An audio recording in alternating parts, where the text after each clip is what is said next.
Okay, guys, this is Dave's LFC Chat, and I have an absolute legend with me tonight. The legend continues. Phil Kealy, the main man that sorts out all the Anfield Wrap's problems when they come to the Emerald Isle. This is the guy that sorts the whole tour out, and this weekend we do have a tour. But before we talk about the tour, it's all about the Reds, isn't it? It's all about Liverpool, Phil. How are you, Phil? All good? Good. How are you, lad? All right? Yeah, all good. I couldn't be in a better place, to be honest. I mean, Liverpool are flying. You're flying. We're flying. Every Liverpool fan worldwide is flying. League Cup in the back pocket. Quarterfinals of Champions League. Great chance against Benfica, to be fair. We've got a nice little draw. I'm happy with that. Still a tough game, but I expect us to progress. FA Cup semi against City. Won't be easy. And, of course, a point off City in the league. I mean, it's just dreamland. Dreamland. Yeah, it's. I think it's been a long time coming, Dave, and we were robbed of so much last year with COVID, and then obviously the injuries are a thing. Despite a lot of people saying that they're not a thing, like we lost our three centre halves, like the spine of the team. Like obviously, it has a huge impact on everything that we do because of the way Klopp plays, and so much is based around that. So, the team deserve it now. To be honest, whether we win all four, I'm quite confident. Obviously it's never been done before because it's obviously an extremely hard thing to do, but everything's in place. I think that run that we've came off, maybe the Forest game, there was bits in that game where for the first time they looked a little bit leggy, but they found a way. And like the last run of games, it was very reminiscent of the year we won the title when we went to that run of 27 wins out of 29. They found a way no matter what. And games where they got a 1 or 2-0 lead, they controlled the game, they reserved energy, they just knew what they were doing. I think the start of the season, there was people like at one stage we were so many points behind City, and people were saying it was a procession for them. So credit to Klopp and credit to the players, like they've really got it. But I mean, one thing you can never knock them for, the self-belief that he's instilled in the players is incredible, and I think this is what will get us over the line for whatever's going to happen over the next few weeks. Now look, it could all come crashing down, but I just think they're owed something after winning the title, being denied that big let off, and then obviously last season everything just went to pieces because of the injuries. They deserve it. I think Klopp, the team, the players, the fans, everybody involved deserves it, and they seem to have their head in the game now. So like, here's hoping. It's going to be a long few weeks, but isn't it great to say, like, going into April, that we can literally win everything? This is the thing. I mean, even the great sides. I actually did a show about 2 weeks ago with a good mate of yours, Garrett Roberts from the Anfield Wrap, and as we were saying then, even the great 70s, 80s Liverpool sides were never in a position in April to win all four because you'd be knocked out maybe in the cup game in February or January. You know what I mean? Yeah. So you never get to past March to be in the position.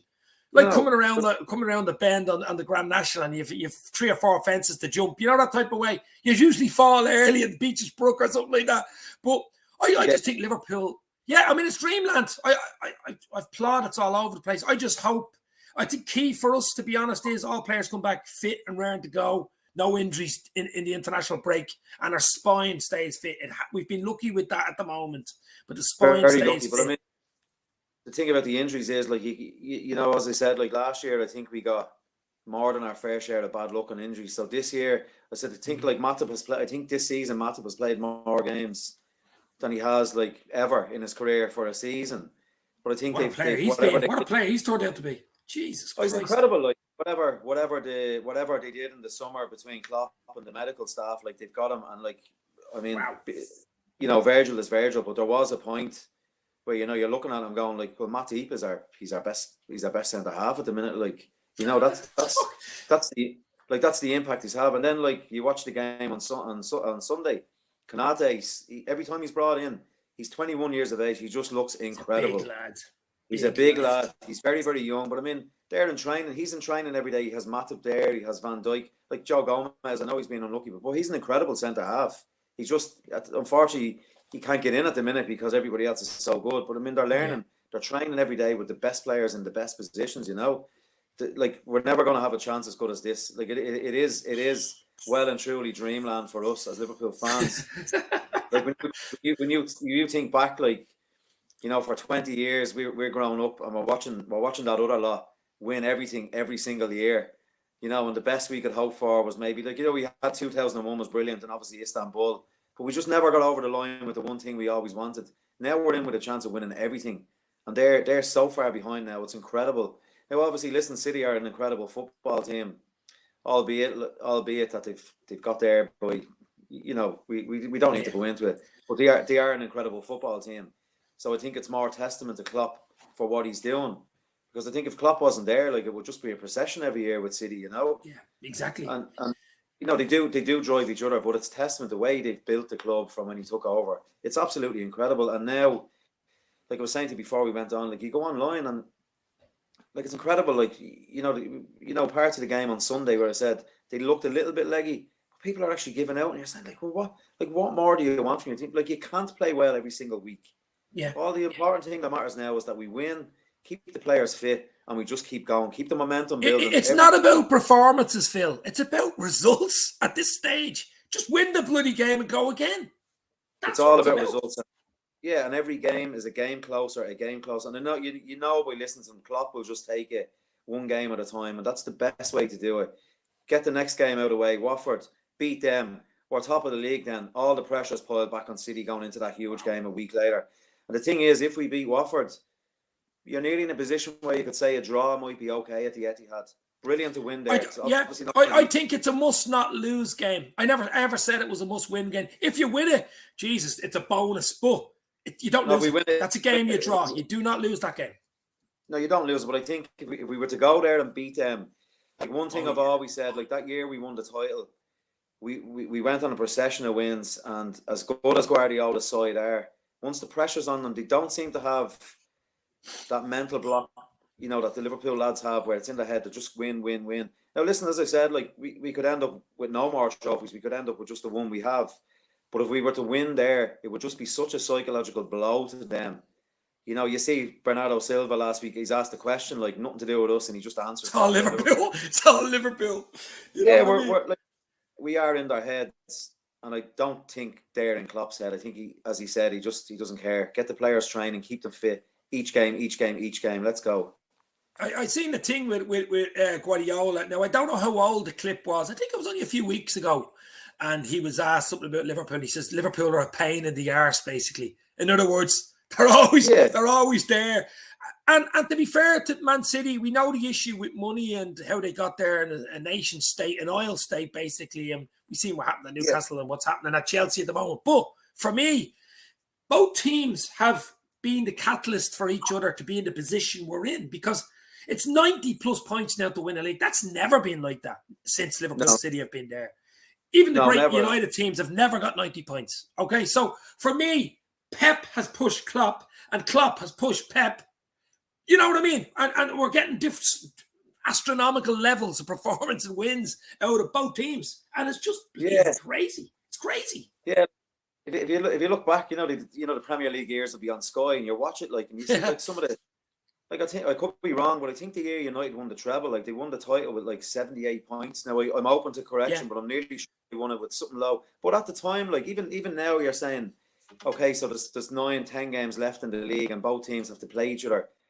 But never ever before would you be saying, like, you literally can't drop points going into these last 10 games. You're going, well, you know, you could afford to maybe win 6 and draw 2, and it's enough to win the title.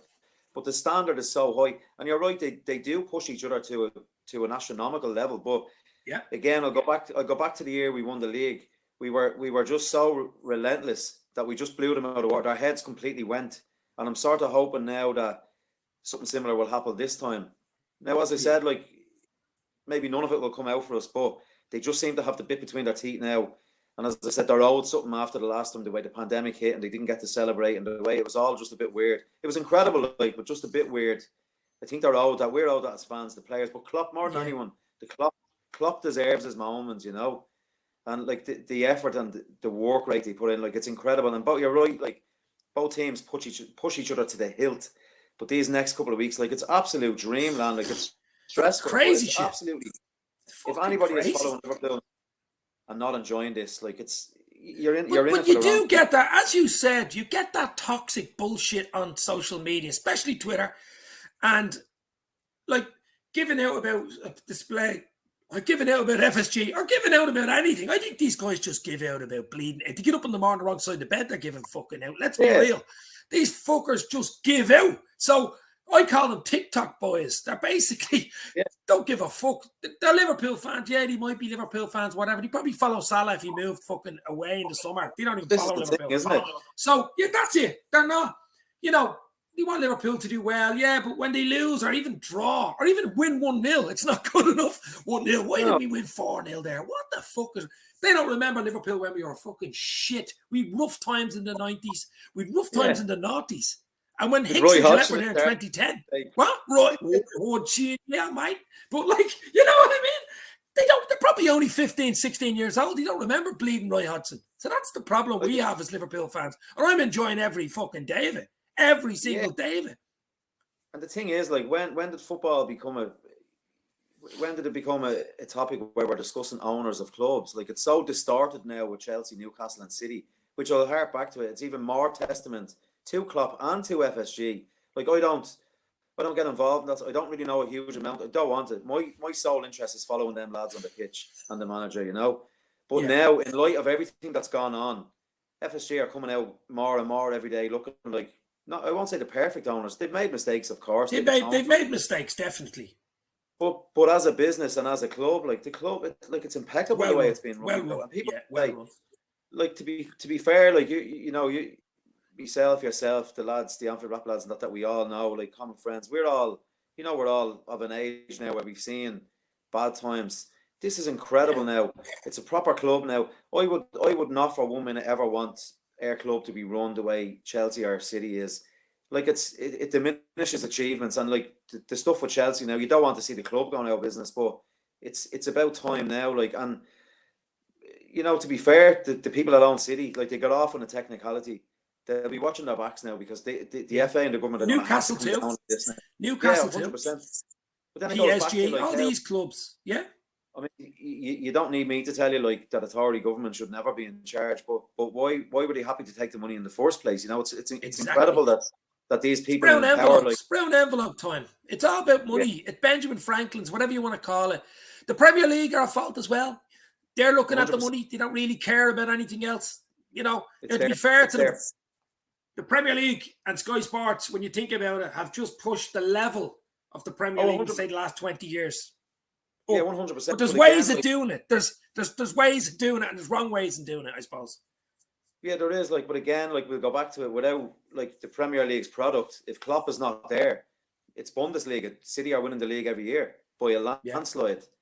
So I mean, they should be the suits in the Premier League should be thankful that Klopp is in England.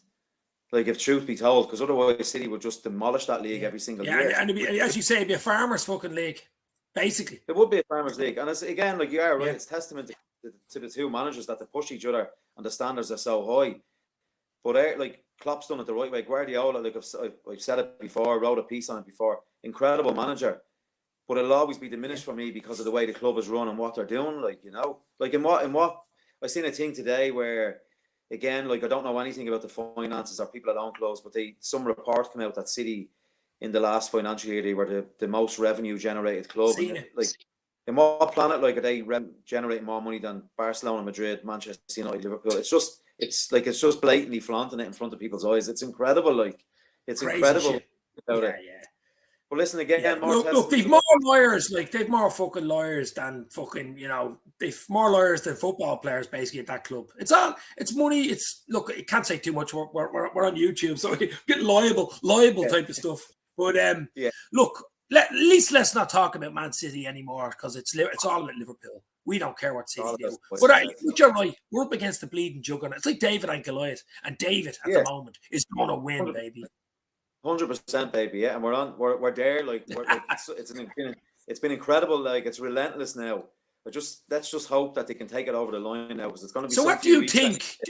I'm old school like you. I want the league. I just want to get number 20. As you said, hopefully we'll be able to celebrate it if we won it this year. Where I'd be flights booked to Ryanair. I still have the voucher actually for Ryanair to go over to Liverpool. Ready to go. And we were robbed of that, weren't we? After 30 years, robbed. For me, it's the title all day. And the thing about this one is, if we win this one, it's the last thing that other lot have over us because we'd be level on league. We'd be level with them on 20.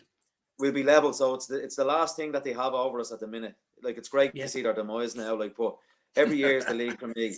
every year's league. But I will tell you, like, I would hate to see that other lot win the Champions League.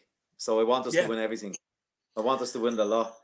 I'm just being realistic. I want us to win the 4, absolutely. Yeah, but as you said at the start, it's never been done before. But there's always a first time. Isn't that the famous saying? There's a first time, but I tell you what, this Diaz signing has been like a sliding doors moment for us. Oh. Whatever he injected. Now, I'm not saying everything is down to him. Like, he's been incredible, but it was like when he signed, they just arose from whatever slump they were in just pre-Christmas. Yeah. He gave the fan base a boost. He gave everyone a bleeding boost, basically. Everybody a boost, like, and he just turned out. He just, you know, if you're looking at him now, it's like he's been there for the last 6 years. Like, he's incredible. You know, when he signed, I was doing videos, right? They were going fucking viral because like no one really was expecting it. He was like fucking getting a glass of water, putting 3 or 4 Baraccas in it, and you're fucking like that in a Baracca booster. So I was like on a Baracca boost. It was fucking. I wasn't even drinking alcohol. I was like that. Holy shit! High for a week. Brilliant. It's incredible. Like, and you know, it's great now. Like, you know, for again, if we go back to the owners, for all the people giving out about FSG, etc. Look how strong our squad is now. Look at them. Look at them players like Minamino and Origi are literally like our 6th and 7th choice strikers.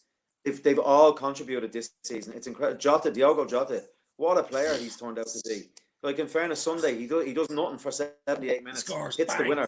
We're in the semi-final. It's absolutely incredible. But again, I think that's key to our. That is actually key to our the position we're in, because we'd call them like second players or whatever you want to call it, second team players, but they're stepping up every time they go in. They either contribute, you know what I mean, with clean sheet or a goal from somewhere. Keita as well. Players, you know, that's been the difference, I think, Phil. Yeah, I think, to be fair, since Keita's come back from injury this time, he's done extremely well. You know, and you know, Klopp is definitely someone that he likes to include everyone, but everybody is literally playing their part. Like the Carabao Cup, we don't get to the final without Minamino's goals. Let's be fair about it. He played his part, and it was great at the end where the players gave him the cup and made him go up to the fans. Now you have Jota, like, and they all know, the thing is, they all know, right? Salah starts every game, but they all know, like, if you drop your head, you're out of the team.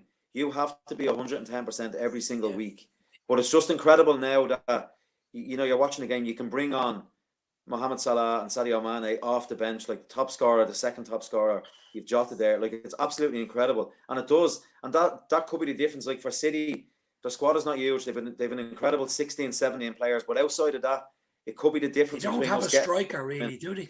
You know? But this is the thing. Like, they are, again, like, they're incredible. But the strength and depth we have up front, it could literally be the difference between us winning the league and coming second this year.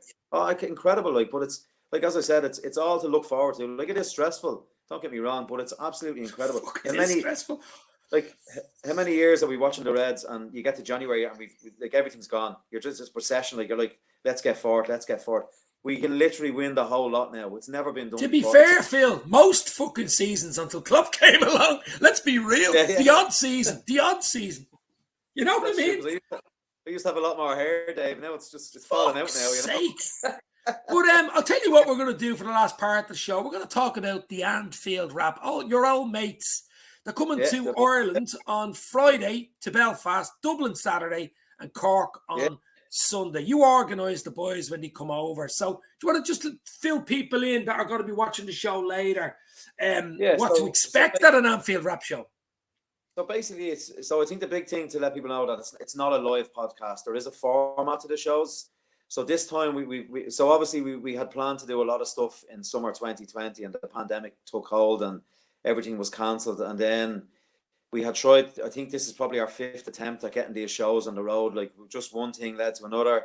The start of the season, we thought it would be okay, and then the lockdowns got a little bit stricter in Ireland, and travel was very difficult.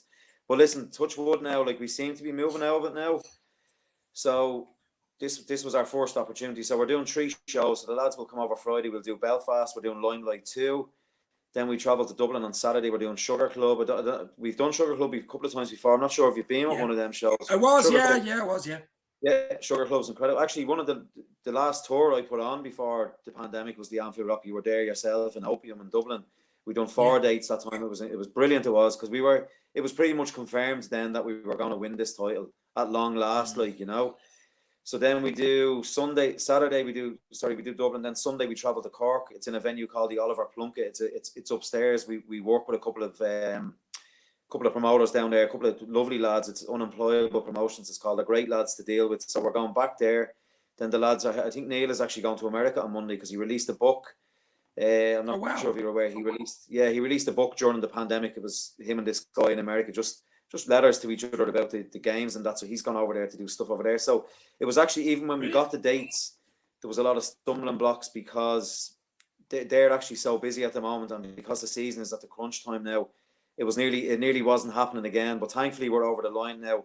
And just to say, like, for anyone that's a bit worried, we've consciously decreased the capacity in all the venues because we're fully aware that COVID is still there and it's still a thing. So the last thing we wanted was people to, like, we've had people contact us saying, look, you know, someone could be traveling to the Watford game, someone could have stuff on with their family. We want people to go and know that it's a safe environment. You can have a drink, you can sit down with space around you, you just enjoy the show. So we made a conscious decision between us to decrease the capacity in all the venues so people could feel safe and enjoy themselves and not have to worry about, because, you know, like, obviously you were at the last gig in Dublin, it was incredible. It was jammers. We were sold. I was mad over it. It was a pre-pandemic world, so we didn't know any different. But we just took the decision now to say, look, we want people to go and feel safe because, you know yourself, everybody's circumstances are different. Everyone's going home to different situations. So the last thing we wanted was, you know, somebody buying a ticket and then contacting us saying, look, the show was great, there was too many people there, I now have COVID. It just wouldn't sit right with us, you know. So we just made that decision. So now the shows are all nearly sold out. I think there's a handful of tickets left for them all, but it's a brilliant night. I have to say, like, you know, you've met the lads, like, they're brilliant lads, like, and it's just a big chat about the Reds. We're going to do a little thing now this time because we've Gibbo, we've Neil, Robbo can't come unfortunately, but we've a couple of the founders, so we're going to do a segment on how it all became a business and how it's grown and what they see is going to happen going forward. We're obviously going to discuss the rest of the season, but as I said, like, the important thing is that people don't think it's not a live podcast on stage. So the show is normally split into two parts. Then we do a section where the audience can throw questions up, speak to the lads about football or anything else related. Just a bit of crack, and then afterwards, you know, the lads hang around. Plenty of singing. Yeah, that's it. Like, it's a nice, you know yourself, it's a nice relaxed atmosphere. They're lovely boys. There's no pressure on anyone. It's good fun. We just want people to come, see what the shows are about, get involved, say hello to the lads, because a lot of, you know, every show you do, it's always someone's first time going. Yeah. So that's the thing. Like, and they are, like, I've, you know, obviously I brought them over a few times, and I have to say, like, even next week we're doing 3 shows in a row. Every show is different, and every show is enjoyable. It's not a procession. Like, it's very good, and I always learn something new myself. You know what I mean? Yeah. And it's just good fun. So if people are still in doubt, as I said, like, the COVID thing, we're fully aware of it. It's all, you know, we've made a conscious decision. The venues, the capacity has decreased. It's very safe. It's very spacious. We just want people to go, have a good time and enjoy themselves. Like I said, the last thing we'd want to do is for someone to spend their hard-earned money on a ticket and not feel comfortable and say, well, do you know what, this is not for me. So that was the last thing. So I said we discussed it a lot, and I think we're happy enough now with the way we're doing it. So if anyone's a bit unsure, like I said, they can always just drop me a message or drop the lads a message. But it is like, our first and foremost thought was the people that are buying the tickets and going to the shows. So if people don't know where to get them, I think it's Eventbrite are doing the tickets, isn't it? Yeah, it's Eventbrite. Or if you go to theanfieldwrap.com/tall live, and all the information is there. But as I said, now I think Belfast, we've about maybe 15 or so tickets left. Dublin, we're down to maybe less than 50 now. And Cork, I think we're down to around 50 odd. So I'd expect them all to be sold out by the day of the shows, like, you know. Yeah, but that's it. So it's the Anfield Wrap or Eventbrite, you can get them as well, yeah. I can't wait. I'll be there Saturday with Keith and Ivan, my 2 mates that I do podcasts with as well. As I say, I've been at a few of them and they're absolutely brilliant. But it should be great because, look, the position we're in, Phil, I mean, it just adds to the bloody party, doesn't it? I mean, you know, it's incredible. We're in the middle of it. It's going to be incredible. Yeah, like I was like, before we go, I was saying to you, like, my dad has gone over, like, since the late 60s, like, and they had seen it all. And then when I start going to the match myself, you know, my memories are, you know, you're watching the VHS videos and you're looking at all the old paper clippings, and you know, looking at my dad's ticket stubs and all the stories you hear off them people, and you're going like, I wish, like, we could just win one trophy, you know. So the big dawn for me would have been the treble season. Like I would have been like heavily invested in going. Like, and then obviously I was lucky enough to go to Istanbul. But even Istanbul, as brilliant as it was, like we just wanted the league title. The league title is the be all and end all for me every year. Like the European Cup is incredible, but it's the league championship because that means you're the best team in the country. Yeah. It's weird how on the continent, the likes of Barcelona, Real, maybe, I'm sure PSG, I'm sure City will say the same thing. The Champions League or the European Cup, let's call it, is the big one. That's the one they want, you know. Whereas with Liverpool, it's more homegrown. We want to win that. We want to win the bread and butter, baby. We're not worried about the steak and chips. You know, we want the bread and butter. Yeah, well, that's the thing. Like, listen, don't get me wrong. Like, I'm not turning my nose up at winning a 7th European Cup because it's incredible what we've done. But as I said, like, we really want to get the league this year. If I could pick it, we'd be the league title all day. And then it's the last thing that other lot have over us. We're on 20 titles. As nobody has more than us, and that's it. Like, but listen, fingers crossed, everything goes to plan. We could end up. We're looking at an incredible few weeks ahead of us now. You know, so let's fingers crossed. Starting with next weekend at the Anfield Wrap live shows. Listen, I can't wait for them, as I say. So we just reiterated again. Anfield Wrap are coming to the Emerald Isle on Friday in Belfast, Dublin on the 26th, Saturday, and then on the Sunday in Cork. And I, for one, cannot wait. Yeah, so Belfast, it's the Limelight 2 venue. Dublin, it's the Sugar Club on Leeson Street. And on Sunday in Cork, it's a bar called the Oliver Plunkett. And it's in the upstairs venue in the Oliver Plunkett. All tickets are on Eventbrite, or we go to the AnfieldWrap.com/call live, and all information is there. I'll put the link down below as well. I'll put the Anfield Wrap link down below in the description. But Phil, I enjoyed that. That was a good crack. Hope to see you Saturday night for a few beers. Absolutely. I think you owe me a point or two at this stage, Dave. I owe you a point or two, absolutely. But I can't wait for that. Listen, I want 3 points every game. That's what I want. That's the real points I want. I want absolutely 3 points every bleeding league game. But always a pleasure, good luck for Dave. the rest of the season. What? Always a pleasure, Dave, chatting to you. Always a pleasure. Oh, fair play to you, Phil. Absolutely. I'll talk to you in a minute as soon as this goes off. But see you Saturday. Guys, get your few tickets. There's a few tickets left for each of the shows. Get on Eventbrite. Check out the Anfield Wrap as well. And you'll find your way to a ticket. Get there because it's a great crack. It really is. If you're a Liverpool fan and you like the crack, get going, baby, this weekend. I'll talk to you soon. Stay safe. Phil Kealy in the house. You'll never walk alone.